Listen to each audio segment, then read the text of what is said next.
টানা বৃষ্টি ও ভারত বাঁধ খুলে দেওয়ায় বাংলাদেশের ফেনী, নোয়াখালী, কুমিল্লা ও মৌলভীবাজারে ভয়াবহ বন্যা দেখা দিয়েছে। বন্যার পানিতে লাখো লাখো মানুষের ঘরবাড়ি, ফসলি জমি তলিয়ে গেছে। কিন্তু বাংলাদেশের বন্যা দুর্গতদের নিয়ে নির্লজ্জ হাস্যরস করছে ভারতীয় সংবাদ মাধ্যম G24 ঘন্টা।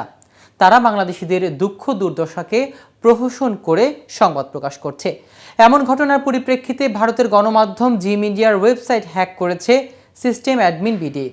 বুধবার দিবাগত রাত 12টার পর ওয়েবসাইটে প্রবেশ করে স্বাভাবিক তথ্যের পরিবর্তে বাংলাদেশের বন্যা নিয়ে একাধিক বার্তা দেখা যায়।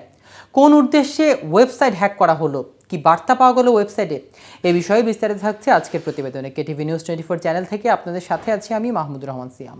ওয়েবসাইটে লেখা রয়েছে, বাংলাদেশের পরিস্থিতি নিয়ে মজা করার জন্য এই ওয়েবসাইটটি হ্যাক করা হয়েছে।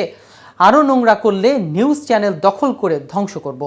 তাছাড়া ওয়েবসাইটের ওপরে ইংরেজিতে লেখা হয়েছে hacked by system admin BD.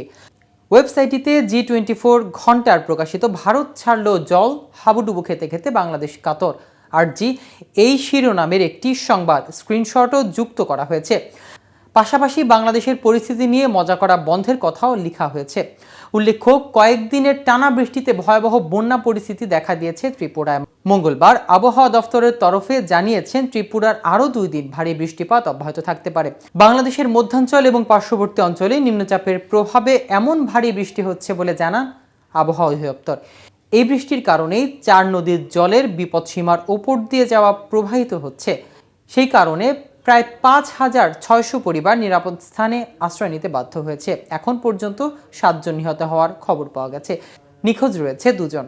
বন্যার কারণে ডুম্বুর জল বিদ্যুৎ প্রকল্পে বাঁধ খুলে দেওয়া হয়েছে, আর সেই কারণে জল ঢুকেছে বাংলাদেশে।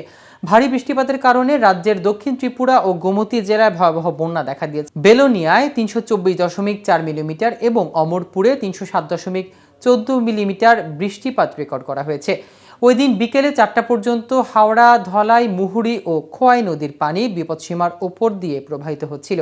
ত্রিপুরা ভারত দিয়ে প্রবাহিত হয়ে হাওড়া নদী বাংলাদেশের ব্রাহ্মণবাড়িয়া জেলার ধলাই নদীর মৌলভীবাজারের, মুহুরী নদীর ফেনী জেলার এবং খোয়াই নদী সিলেটে প্রবেশ করেছে। অন্যদিকে ত্রিপুরার গোমতী জেলার ম্যাজিস্ট্রেট তার অফিসিয়াল সোশ্যাল মিডিয়া অ্যাকাউন্টে জানিয়েছেন, গোমতী নদীর জল আরও বাড়তে পারে। এ কারণে ডুম্বুর জলবিদ্যুৎ প্রকল্পের বাঁধ থেকে জল ছাড়তে হবে। বুধবার স্থানীয় সময় সকাল 8টা 35 মিনিট পর্যন্ত বাঁধের 3টি গেটের মধ্যে একটি খুলে দেওয়া হয়েছে। ত্রিপুরায় উৎপত্তি হওয়া গোমতী নদী প্রায় 150 মিলিমিটার অতিক্রম করে কুমিল্লার ভেতর দিয়ে বাংলাদেশে প্রবেশ করেছে। ফলে ডুম্বুর বাঁধের গেট খুলে দেওয়ায় হু হু করে জল ঢুকেছে কুমিল্লা অঞ্চলে। আজ এ পর্যন্তই। নিত্য নতুন সকল আপডেট পেতে কেটিভি নিউজ 24 এর সাথেই থাকুন। ধন্যবাদ সবাই।